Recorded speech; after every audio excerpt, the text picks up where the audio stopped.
Welcome to Ummul Madaris Model School, Faisalabad. Assalamu alaikum, students, and welcome to your online science class. Today we are going to start our chapter number 6, Structure of an Atom. Atom के structure के बारे में हम तफसीलन इस chapter में पढ़ेंगे. But before we start our reading, we will discuss about what is atom. हम पहले इस बारे में बात करेंगे कि atom क्या है. As you know students, हम 6th क्लास में ये बात पढ़कर आए हैं कि atom सबसे छोटा पार्टिकल होता है किसी भी मैटर का. Matter is made up of small particles called atoms. Matter छोटे पार्टिकल्स एटम्स से मिलकर बनता है. The earliest concept of atom was given by Greek philosopher Democritus. ये कॉन्सेप्ट हमें एक ग्रीक फिलोसोफर ने दिया था जिसका नाम था डेमोक्रिटस. आप ये नाम याद रखिएगा स्टूडेंट्स, ये आपको MCQs में आ सकता है. हमारे इर्द गिर्द तमाम चीज़ें मैटर से ही बनी हैं और हम खुद भी उसी मैटर में आते हैं और हर मैटर एटम्स से मिलकर बना है. So let's start our reading now students. Structure of an atom. The structure of an atom is best explained by explaining two aspects. Atom के स्ट्रक्चर को एक्सप्लेन करने के लिए दो एस्पेक्ट्स को एक्सप्लेन किया जाता है. सब एटॉमिक पार्टिकल्स पहला है, मतलब एटम के सब एटॉमिक पार्टिकल्स, मतलब उसके अंदर भी जो छोटे पार्टिकल्स हैं उनको डिस्कस किया जाता है और उसके साथ साथ arrangements of these particles within an atom. और इनकी अरेंजमेंट किस तरह से होती है इन पार्टिकल्स की एटम के अंदर, उस बारे में बात की जाती है. In this class we will study the 3 subatomic particles, electron, neutron and protons. और इस क्लास में हम इन्हीं 3 सब एटॉमिक पार्टिकल्स को पढ़ेंगे, इनकी तरतीब नहीं. And these particles are electron, neutron and proton. So let's start. What is electron? Electron is the smallest and the first discovered particle. Electron सबसे छोटा और सबसे पहले दरियाफ्त होने वाला पार्टिकल है एटम का.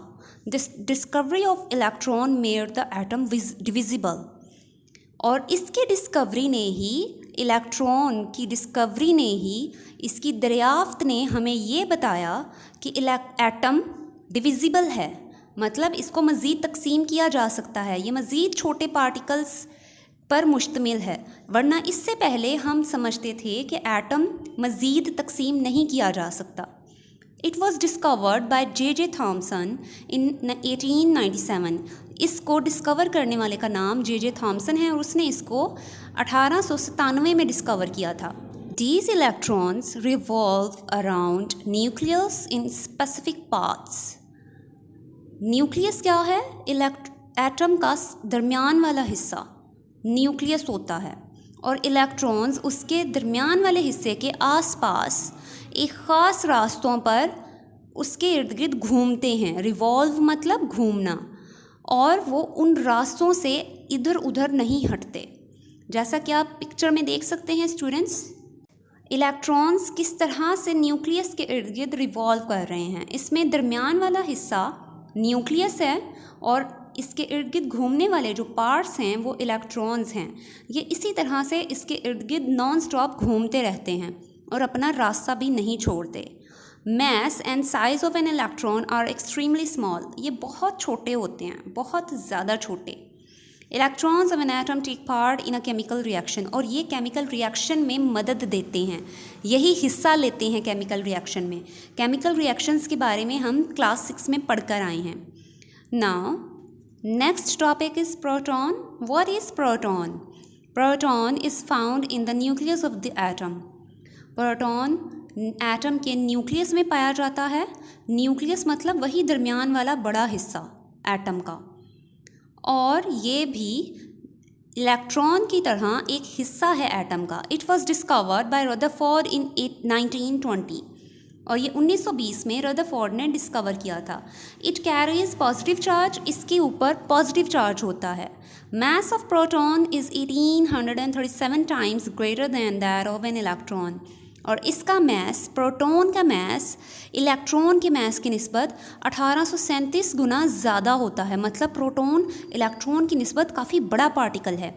आप साइड बॉक्स में इसके मैस की मेजरमेंट भी देख सकते हैं। It is larger in size than electron, और ये ऑब्वियस बात है, जब उसका इतने गुना मैस ज़्यादा है तो ये इलेक्ट्रॉन से बड़ा पार्टिकल है, इसका साइज़ बड़ा होता है। Number of protons are fixed for an atom, और प्रोटॉन्स की तादाद एटम में फिक्स होती है, ये बदलती नहीं है। अगर 2 है तो वो 2 ही रहेगी। Number of electrons are equal to number of protons. Electrons और प्रोटॉन्स की तादाद बराबर होती है। अगर 2 प्रोटॉन्स हैं तो इलेक्ट्रॉन्स भी 2 ही होंगे। हमारा नेक्स्ट टॉपिक है neutron. Neutron also resides in the nucleus of an atom. Neutron भी न्यूक्लियस के अंदर ही पाया जाता है, ये प्रोटॉन के साथ होता है। It was discovered by James Chadwick in 1932, और ये 1932 में जेम्स चैडविक ने डिस्कवर किया था। इट पोजेसेस नो चार्ज, और इसके ऊपर कोई चार्ज नहीं होता है। जैसा कि आप पिक्चर में देख सकते हैं स्टूडेंट्स, प्रोटॉन और न्यूट्रॉन दरमियान वाले हिस्से के अंदर न्यूक्लियस के अंदर मौजूद हैं, जबकि इलेक्ट्रॉन उसके इर्द गिर्द रिवॉल्व कर रहे हैं। इट इज़ इलेक्ट्रिकली न्यूट्रल, तो इसलिए इसके ऊपर इलेक्ट्रिसिटी का भी कोई असर नहीं होता, ये न्यूट्रल होता है। न्यूट्रॉन, दैट्स वाई इसका नाम ही न्यूट्रॉन है। Neutron is almost same in mass and size to that of proton, लेकिन इसका साइज प्रोटॉन जितना होता है और इसका मैस भी प्रोटॉन जितना होता है। Although neutrons have no charge yet they play a great role in mass of an atom.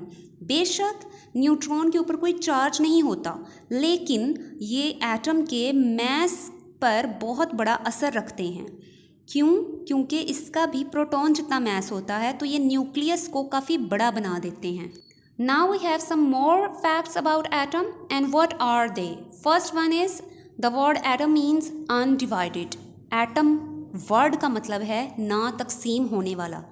ये अलग बात है कि एटम डिविजिबल है, ये तकसीम किया जा सकता है, लेकिन शुरू में यही ख्याल था कि एटम डिवाइड नहीं किया जा सकता, इसीलिए इसका नाम एटम रखा गया, जिसका मतलब है अनडिवाइडेड।